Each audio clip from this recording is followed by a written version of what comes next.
அகிலத்தின் அன்பான சொந்தங்களுக்கு இனிய வணக்கம். உலகின் இன்றைய முக்கிய செய்திகளோடு இணைந்திருக்கின்றீர்கள்.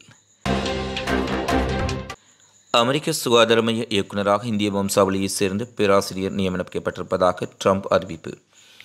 அமெரிக்காவில் தேசிய சுகாதார மையத்தின் இயக்குநராக இந்திய வம்சாவளியைச் சேர்ந்த ஜெய் பட்டாராச்சியா நியமனம் செய்யப்படுவதாக ட்ரம்ப் அறிவித்துள்ளார். அமெரிக்காவில் நடந்து முடிந்த ஜனாதிபதி தேர்தலில் பெரும்பான்மையான இடங்களை கைப்பற்றி முன்னாள் ஜனாதிபதி டொனால்ட் ட்ரம்ப் வெற்றி பெற்றுள்ளார்.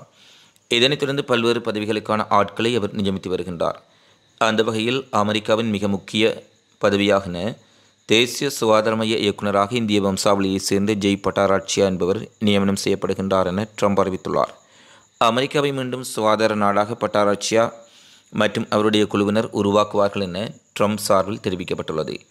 இதுபற்றி ட்ரம்ப் வெளியிட்டுள்ள அறிக்கையில், அமெரிக்காவின் தேசிய சுகாதார மைய இயக்குநராக இந்த முக்கிய பதவியில் ஜெய் பட்டாச்சார்யாவை நியமிப்பதில் நான் உற்சாகமடைகின்றேன். தேசத்தின் மருத்துவ ஆராய்ச்சி பணியை மேற்கொள்ளவும் சுகாதார மேம்பாடு மற்றும் உயிர்கள் காக்கப்படுதல் ஆகியவற்றில் முக்கியத்துவம் வாய்ந்த புதிய கண்டுபிடிப்புகளுக்கான பணியிலும் ராபர்ட் எஃப் கென்னடி ஜூனியருடன் இணைந்து ஜெய் பணியாற்றுவார் என தெரிவிக்கப்பட்டுள்ளது. இந்த அறிவிப்புக்காக ட்ரம்புக்கு ஜெய் தன்னுடைய நன்றிகளை தெரிவித்துள்ளார். ராபர்ட் எஃப் கென்னடி ஜூனியரை இந்த வாரத்தில் ஜெய் தனிப்பட்ட முறையில் சந்தித்து தேசிய சுகாதார மையத்தின் உருமாற்றம் பற்றிய தன்னுடைய கருத்துக்களை கூறி அவரின் பாராட்டுக்களை பெற்றிருந்தமை குறிப்பிடத்தக்கது. இந்த மையத்தின் சீர்திருத்தம் பற்றி தன்னுடைய தொலைநோக்கு பார்வையை குறிப்பிட்டு முன்னுரிமை அளித்து மேற்கொள்ள வேண்டிய விஷயங்களையும் அவர் தற்போது தெரிவித்துள்ளார். ட்ரம்பின் அமைச்சரவையில் கேரளாவிலிருந்து புலம்பெயர்ந்த இந்திய வம்சாவளியான விவேக் ராமசாமி இடம்பெற்றிருக்கின்றார்.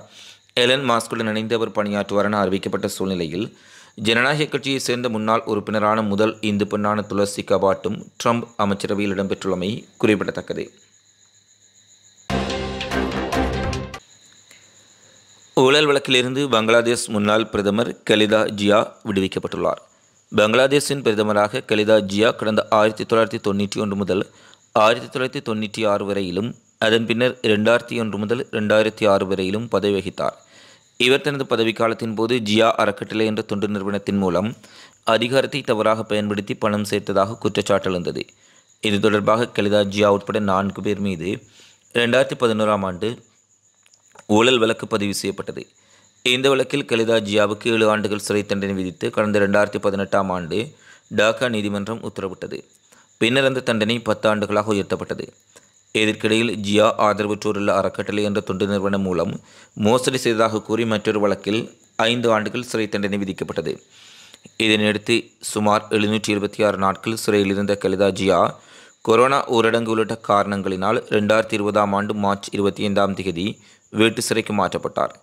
இதனைத் தொடர்ந்து பங்களாதேஷ் பிரதமர் ஷேக் ஹசீனா பதவி விலகி ஆட்சி மாற்றம் ஏற்பட்ட நிலையில் கடந்த ஆகஸ்ட் 6 முகமது யூனிஸ் தலைமையிலான இடைக்கால அரசு கலிதா ஜியாவை விடுதலை செய்ய உத்தரவு பிறப்பித்தது. இதனிடையே டாக்கா நீதிமன்றம் பிறப்பித்த 7 ஆண்டுகள் சிறை உத்தரவு தொடர்பாக கலிதா ஜியா தாக்கல் செய்திருந்த மேன்முறையீட்டு மனு மீதான விசாரணை கோர்ட்டில் நடைபெற்று வந்தது. அந்த மனுவை விசாரித்த நீதிபதிகள் ஊழல் வழக்கிலிருந்து கலிதா ஜியாவை தற்போது விடுவித்திருப்பதாக உத்தரவிட்டுள்ளார்கள். இலங்கையில் பெய்து வரும் கனமழை காரணமாக வெள்ளப்பெருக்கில் மக்கள் மிக பெரும் சிரமங்களை எதிர்கொண்டுள்ளார்கள். இந்த நிலையில் இலங்கையில் 4 பேர் உயிரிழந்திருப்பதாகவும் மேலும் 10க்கும் மேற்பட்டவர்களை காணவில்லை எனவும் வானிலை ஆய்வு மையம் தெரிவித்துள்ளது. தென்மேற்கு வங்கக்கடலில் ஆழ்ந்த காற்றழுத்த தாழ்வு மண்டலம் நிலவி வருகின்றது. இதன் காரணமாக இலங்கையில் கனமழை வெளுத்து வாங்கி வருகின்றது. கனமழை காரணமாக பல்வேறு ஆறுகளில் வெள்ளப்பெருக்கு ஏற்பட்டுள்ளது. குறிப்பாக அந்நாட்டின் வடக்கு கிழக்கு கடலோர பகுதிகளில் மிக கடுமையான மழை வீழ்ச்சி பதிவாகியுள்ளது. இதனால் 2,30,000 மக்கள் இலங்கையில் பாதிக்கப்பட்டுள்ளார்கள். மேலும் பலர் பாதுகாப்பான இடங்களில் நிவாரண முகாம்களில் தங்க வைக்கப்பட்டுள்ளார்கள். இந்நிலையில் இலங்கையில் பெய்து வரும் கனமழை மற்றும் வெள்ளப்பெருக்கு காரணமாக 4 பேர் உயிரிழந்துள்ளார்கள். இதில் 2 குழந்தைகளும் அடங்குவதாக தெரிவிக்கப்பட்டுள்ளது. கனமழை வெள்ளத்தில் 10க்கும் மேற்பட்டவர் காணாமல் போயுள்ளார்கள். அவர்களை தேடும் பணியில் போலீஸ், இராணுவம் மற்றும் தன்னார்வ தொண்டர்கள் ஈடுபட்டு வருகின்றார்கள். இதே சூழ்நிலையில் இலங்கை முழுவதும் மீட்புப் பணிகள் தீவிரமாக நடைபெற்று வருவதாக தெரிவிக்கப்பட்டுள்ளது. அதானி குற்றச்சாட்டு தமது குழுமத்தின் உயர் அதிகாரிகளுக்கு எதிராக அமெரிக்காவில் ஊழல் குற்றச்சாட்டுகள் சுமத்தப்பட்டதிலிருந்து கிட்டத்தட்ட $55 பில்லியன் இழப்பு ஏற்பட்டுள்ளதாக இந்தியாவின் அதானி குழுமம் அறிவித்துள்ளது. எனினும் தம் மீது சுமத்தப்பட்ட குற்றச்சாட்டுக்களை அதானி குழுமம் முற்றாக மறுத்துள்ளது. அமெரிக்காவின் நீதித்துறை அதானி குழுமம் மீது குற்றச்சாட்டை முன்வைத்ததை அடுத்து தமது பட்டியலிடப்பட்ட 11 நிறுவனங்களின் சந்தை மூலதனத்தில் $55 பில்லியன் இழப்பு ஏற்பட்டுள்ளது என்று அதானி குழுமம் அறிக்கை ஒன்றின் மூலம் தெரிவித்துள்ளது. இந்நிலையில் தம்மீதான குற்றச்சாட்டுக்கள் சர்வதேச முதலீட்டாளர்களை வேண்டுமென்றே தவறாக வழிநடத்தும் நோக்கத்துடன் செய்யப்பட்டிருப்பதாக அதானி குழுமம் தெரிவித்துள்ளது. இதன்படி தமது சூரிய சக்தி மின்சார திட்டத்தை அங்கீகரிப்பதற்காக இந்திய அதிகாரிகளுக்கு லஞ்சம் வழங்கியதாக வெளியிடப்பட்ட அமெரிக்காவின் குற்றச்சாட்டு எந்தவித ஆதாரமற்றது என்று மீண்டும் அதானி குழுமம் குறிப்பிட்டுள்ளது. இஸ்ரேல் ஹிஸ்புல்லா அமைப்புக்கிடையே யுத்த நிறுத்த உடன்படிக்கை நடைமுறைக்கு வந்துள்ளது. இந்நிலையில் இஸ்ரேல் லெபனான் இரண்டுக்கும் இடையிலான போர் முடிவுக்கு வரலாம் என எதிர்பார்க்கப்படுகின்றது. இஸ்ரேல் லெபனான் இடையேயான போர் நிறுத்தம் அமலுக்கு வந்ததை அடுத்து ஆயிரக்கணக்கான லெபனான் மக்கள் தெற்கு லெபனானில் உள்ள தங்கள் பகுதிகளுக்கு திரும்பிய வண்ணம் உள்ளதாக சர்வதேச நிறுவனங்கள் செய்தி வெளியிட்டுள்ளார்கள். லெபனான் தலைநகர் பெய்ரூட்டுக்கும் தென் லெபனானுக்கும் இடையே முக்கிய வீதிகளில் பெரும் போக்குவரத்து நெரிசல் காணப்படுகின்றது. பொதுமக்கள் பொருட்களுடன் கார்கள் செல்வதை அவதானிக்க கூடிய இருப்பதாக தெரிவிக்கப்பட்டுள்ளது. கார்கள் வாகனங்களில் செல்லும் மக்கள் ஹிஸ்புல்லாவினுடைய கொடிகளை அசைத்தும் பாலஸ்தீனத்துக்கு தமது ஆதரவை தெரிவித்தும் மகிழ்ச்சியை வெளிப்படுத்திய வண்ணம் லெபனானுக்குள் திரும்பிக் கொண்டிருப்பதாக தெரிவிக்கப்படுகின்றது. இதேவேளை பொதுமக்களை உடனடியாக அவர்களின் பகுதிக்கு செல்ல வேண்டாம் என இஸ்ரேல் லெபனான் அதிகாரிகள் எச்சரிக்கை விடுத்தாலும் அவற்றை மீறி மக்கள் அங்கு அதிகளவில் வந்து கொண்டிருப்பதாக செய்திகள் தெரிவிக்கப்பட்டுள்ளது. உக்ரைன் மீது ரஷ்யா அதிகபட்சமாக 188 ட்ரோன்களை கொண்டு ஒரே இரவில் சரமாரியான தாக்குதலை நடத்தியுள்ளது. இதுவரை ஒரே தாக்குதலில் பயன்படுத்தப்பட்ட ட்ரோன்களின் எண்ணிக்கையில் இது மிக பெரியதென உக்ரைன் விமானப்படை தெரிவித்துள்ளது. தாக்குதல்கள் 17 பகுதிகளை இலக்காக கொண்டு நடைபெற்றன. இதில் குடியிருப்பு கட்டடங்கள், தேசிய மின் விநியோக அமைப்பு உள்ளிட்ட முக்கிய கட்டமைப்புகள் சேதமடைந்தன.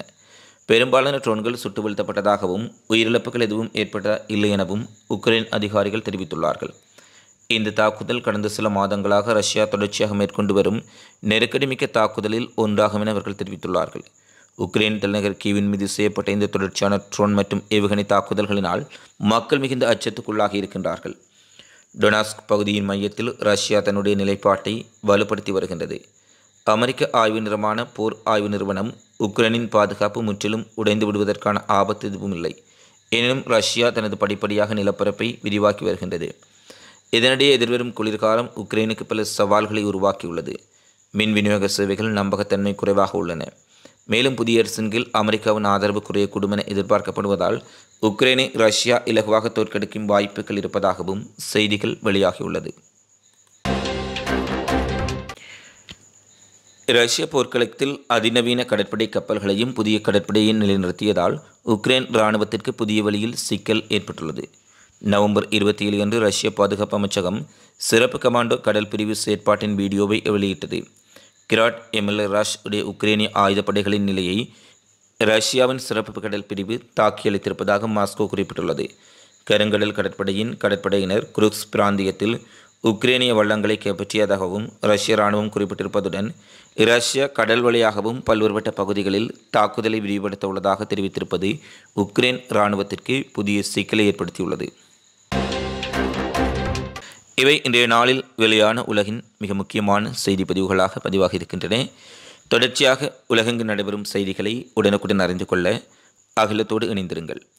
இந்த காணொலி பதிவு தொடர்பிலான உங்களது மதிப்பான கருத்துக்களை தவறாமல் கமெண்ட்ஸில் பதிவிடுங்கள் என கேட்டுக்கொண்டு மீண்டும் ஒரு காணொலியில் சந்திப்போம். நன்றி, வணக்கம்.